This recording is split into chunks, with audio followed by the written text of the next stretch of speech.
చిత్తూరు జిల్లా పుంగనూరు నియోజకవర్గ సోమల మండలం రాజకాలనీ సమీపంలో బుధవారం సాయంత్రం 5 గంటలకు పుంగనూరు నుంచి సంగంపేటకు వెళ్తున్న ఆటో అదుపు తప్పి బోల్తా పడటంతో ఆటోలో ప్రయాణిస్తున్న సోఫియా 12 సంవత్సరాల పర్వీన్ 36 సంవత్సరాలు గాయపడ్డారు.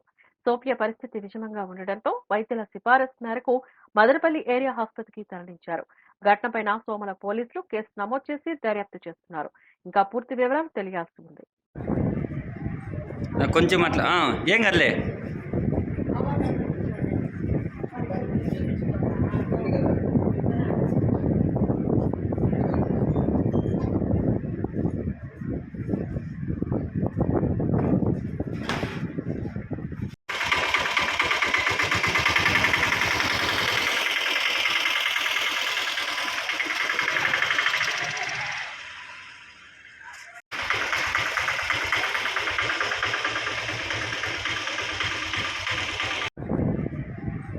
కొంచెం అట్లా ఏం కదలే.